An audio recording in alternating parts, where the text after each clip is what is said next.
We're working through all the different menus and types of stitches on the Pfaff Creative Icon 2. Hi, I'm Sarah from sewingmastery.com, and we've got short videos on every page of the manual for this machine. And today we're going to look at a menu that's way at the very end, and it is called Additional. Now, some of these stitches might look a little different to start off with, but here is a couple tips for using these stitches. First off, use the question mark and touch the stitch first. A lot of these stitches in this grouping require an additional presser foot. So for example, this is the optional candle wicking foot would be best used for these particular candle wicking stitches. So what is a candle wicking stitch? It's a stitch that actually stitch out multiple times, almost makes it look like a little French knot. Have you ever done those by hand with floss? Back in the day, I remember doing it. And so these stitches are meant to kind of duplicate that look. So they're very heavy. So a candle wicking foot is designed to accommodate the extra thickness of the stitch as it's being stitched out so it doesn't get kind of stuck on the back of the foot. If you just use a regular foot, you're going to pile up and it's going to be a bumpy road. Look at all these fun combinations that they have come up with.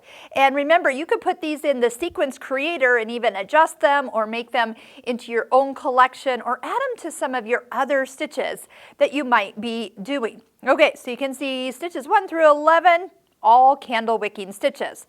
Then touch the question mark and go to stitch number 12, a beading stitch, 6 millimeters. For sewing on beads and pearls requires the optional beading foot. Again, huge tunnel that would be in there, and you can kind of see which ones would stitch on a string of beads. Pretty obvious here. What about 15? And you can see that these are all those different sizes kind of pre-set for you.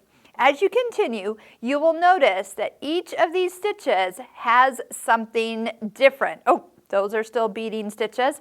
Look at these though. You see kind of a grayish 3 rows behind the stitch. These are for the couching stitch. Now, if you're loving decorative stitches like I am, we use these a lot in the Pfaff Stitching Cosmos online course. And the whole part of working with couching on yarns and threads is a whole entire lesson, and we do use the 3-hole yarn foot.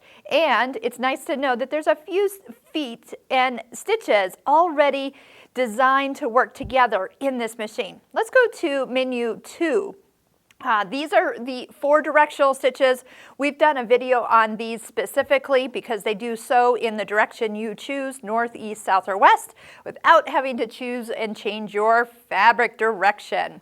So in these optional feet menu stitches, these are meant to be stitched with other uses, but they could also be stitched out decoratively. So again, if they look a little odd when you're maybe sewing out your stitch book, hopefully you've been doing some of that, you will find that these have actual purpose for you to use them for other techniques. Check out all the videos we've done on the Pfaff Creative Icon. Those links you'll find in the description below, including free videos that you can watch on the Pfaff Stitching Cosmos online course to see if that course is right for you.